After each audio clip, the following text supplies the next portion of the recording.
어처구니없는 상황 민주당에서도 벌어지고 있습니다. 어제 서울고법이 이재명 후보의 선거법 위반 사건 파기환송심 일정을 대선 후로 연기했습니다. 그러면서 사실상 민주당의 압박과 공세에 법원이 무릎을 꿇었다 이런 언론 평가까지 나왔는데요. 그럼에도 불구하고 민주당은 전례가 없는 대법원장 청문회, 대법원장을 상대로 한 특검 발동까지 예고를 하면서 공세 수위를 오히려 높이고 있습니다. 국민의힘에서는 결국 이재명 후보 방어를 위해서 민주당이 민주주의를 무너뜨리고 있다 이런 비판이 나오고 있는데요.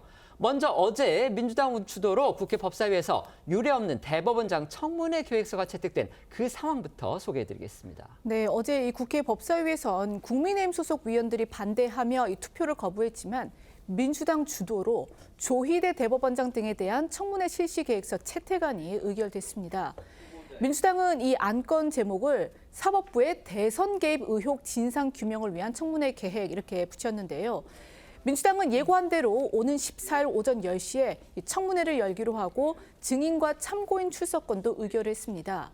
문제는 이 채택된 증인 명단에 조희대 대법원장을 비롯해서 이재명 후보 재판에 참여한 12명의 대법관 전원이 포함이 됐다라는 겁니다.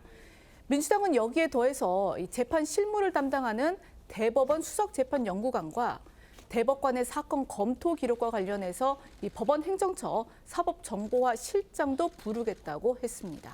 민주당이 청문회에 세우겠다는 대법관에는요, 이 후보의 유죄를 판결한 10명뿐이 아니고요, 무죄를 주장했던 소수 의견 2명의 대법관도 포함이 되어 있습니다. 만약 유죄 찬성 대법관만 채택했다면 이제 보복 지적이 나올 게 불보듯 뻔한데 아마 그걸 민주당이 의식하지 않았나 싶습니다.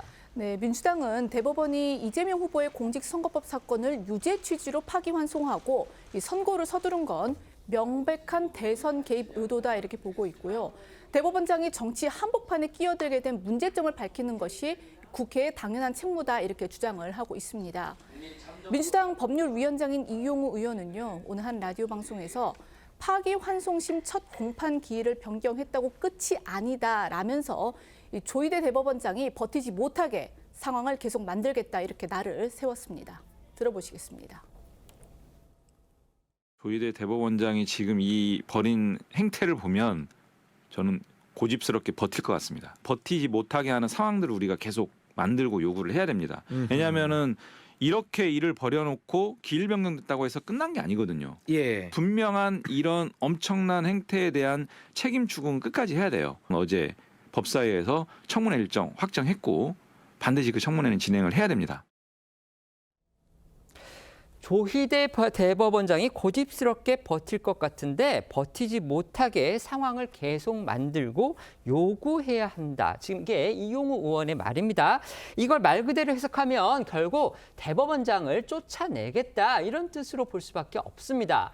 청문회에 과연 조희대 대법원장이 출석할지 저희가 지켜봐야 할 텐데요. 삼권 분립의 원칙을 생각을 해보면요. 법관 또 재판의 독립성까지 생각을 한다면 다른 사람도 아닌 사법부 수장이 유력 대선 후보에게 유죄 판결을 내렸다는 이유로 대선 개입 혐의로 몰려서 국회에 증인으로 출석하는 모습.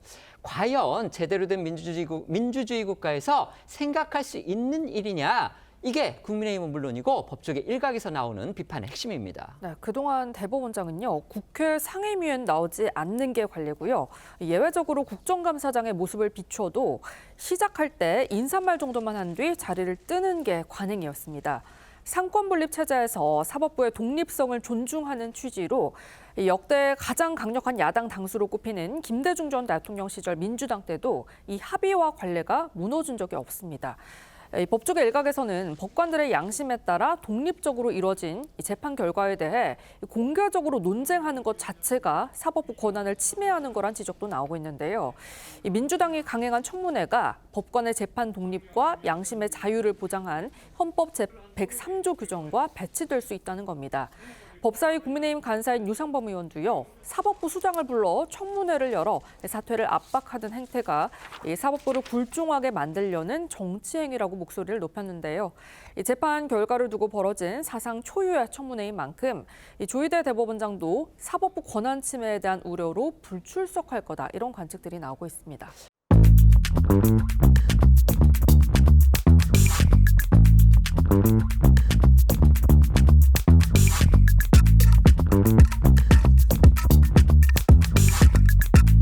있습니다.